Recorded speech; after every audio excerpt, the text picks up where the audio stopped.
হর হর মহাদেব। কেমন আছেন সকলে? আশা করি ভালো আছেন। তো সকলকে জানাই শ্রাবণের অনেক অনেক শুভেচ্ছা ও ভালোবাসা। তো আজ শ্রাবণের শেষ সোমবারে আমরাও বেরিয়ে পড়লাম তারকেশ্বরে বাবা তারকনাথের উদ্দেশ্যে। তো আমরা কামারকুণ্ডুর থেকে শেওড়াপুলি লোকাল ধরে নিয়েছিলাম। তো শেওড়াপুলিতে নামার পর এখানের ভিড়টা শুধু একবার দেখুন। মানে শেষ সোমবার ভিড় হবে সেটা জানতামই, কিন্তু এই পরিমাণ ভিড়, মানে যেটা মাত্রা অতিরিক্ত বললে যেটা হয়, ঠিক সেই ওয়ার্ডটা ব্যবহার করা যায় এখানে। যে প্রচণ্ড ভিড়। শেওড়াফুলি স্টেশনে নেমে একটু কেনাকাটা করে সেখান থেকে চলে গেলাম সিধা স্নান করতে। এখানে প্রত্যেকটা স্নানের ঘাটেই দেখলাম যে টিকিট সিস্টেম হয়েছে। মানে এটা সারা বছর থাকে না, শুধু শ্রাবণ মাসের সময়টাতেই দেখছি যে 10 টাকা করে পার হেড টিকিট নেওয়া হচ্ছে। তবে একটা জিনিস ভালো, যে ঘাটটা পরিষ্কার পরিচ্ছন্ন রাখার জন্যে এবং ব্যবস্থা খুব ভালো করার জন্যে 10 টাকার জায়গায় আরেকটু বেশি টাকা নিলেও কোনো মানে খারাপ নেই এটাতে। তো পয়সা নিচ্ছে, ভালো কথা। ঘাট ফাট একদম দেখুন, একদম পুরো পরিষ্কার পরিষ্কার জল। এবং একটা মানে কি বলবো, ওই ঘেরাটা দেখতে পাচ্ছেন যে ঘিরে দেয়া হয়েছে, ওর বাইরে আর কাউকে যেতে দেওয়া হচ্ছে না, ওইখান পর্যন্তই লাস্ট। কারণ গঙ্গার জল আর যে পরিমাণ এবছর বৃষ্টি হচ্ছে, তাতে বুঝতেই পাচ্ছেন যে জল একদম থই থই করছে। তো সবাইকার স্নান কমপ্লিট হয়ে যাওয়ার পর এখানে যেটা করতে হয়, যে ঘাটের পাড়ে যেসব শিবলিঙ্গ আছে বা শিব ঠাকুরের যে মন্দির আছে তার মধ্যে জল চড়াতে হয়, ধূপ দিতে হয়। এখানে এটা করলে নাকি যাত্রা শুভ হয়। তো এরপর আমরা ব্যবস্থা করে নিলাম, বাঁকে ঘটফট বেঁধে নিলাম। এরপর যেটা হলো যে একটু না খেলে হবে না, সেই জন্যে বাড়ির থেকেই সবাই পরোটা, আলু ভাজা এসব করে নিয়ে গেছিলাম।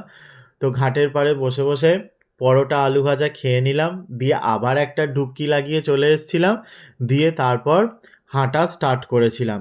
তো আমরা একটু সকাল সকাল হাঁটাটা আরম্ভ করেছিলাম। তখন ওই 11:30-12টা নাগাদ আমরা হাঁটা আরম্ভ করেছিলাম।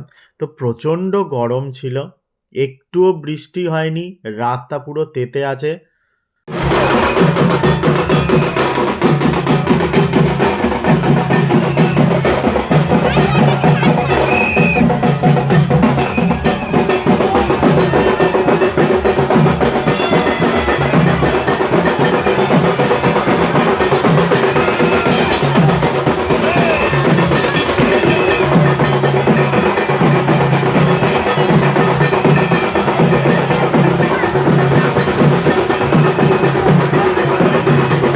একটা জিনিস দেখলাম, যেখানে যেখানে খাবার সেখানে সেখানেই ভিড়। কিন্তু আরও একটা জিনিস যেটা আমি প্রতিবারই বলি, যে খাবার মানুষের শুধু শুধু নষ্ট করে। মানে কেউ খেতে পারে না, বেকার খাবার নিয়ে রাস্তার মধ্যে ফেলে দেয়, নয় রাস্তার ধারে ফেলে দেয়। এইভাবে খাবার অপচয় করে, খাবার নষ্ট করে কি হয় জানি না। এরপর আমরা চলে এলাম সিঙ্গুরে ডাকাতকালিতে। তো আপনারা যারা ডাকাতকালির দর্শন করেননি, তারা আমার ভিডিওতে একটু ভালো করে দেখার চেষ্টা করুন, মায়ের দর্শন হয়ে যাবে। তো এরপর আর হাঁটতে পারিনি, একটু রেস্ট নিচ্ছিলাম। তো যেটা বলছিলাম, যে খাবার নষ্ট কেন করা হয় বুঝতে পারি না। আর তার থেকেও বড় কথা হচ্ছে যে ভান্ডারা যে চারিদিকে লাগানো হয়, ভান্ডারা লাগানোর অর্থই হলো যে তারা তাদের পাপটা আমাদের মধ্যে বিলিয়ে দিচ্ছে। তো আমরা সেই খাবারটাকে গ্রহণ করে নিজেদের পাপ বাড়াচ্ছি, 1 নম্বর।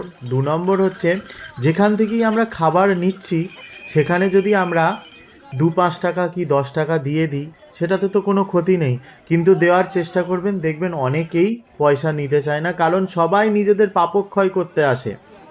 সেই জন্যে আপনাকে সবাই খাবার দিয়ে আপনার পুণ্যিটা তারা নিয়ে নেয়, কিন্তু আপনারকে ওরা ওদের নিজের পাপটা দিয়ে দেয়।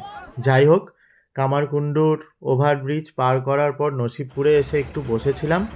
তারপর আর ভিডিও বানাতে পারিনি, পায়ের অবস্থা খুব খারাপ ছিল।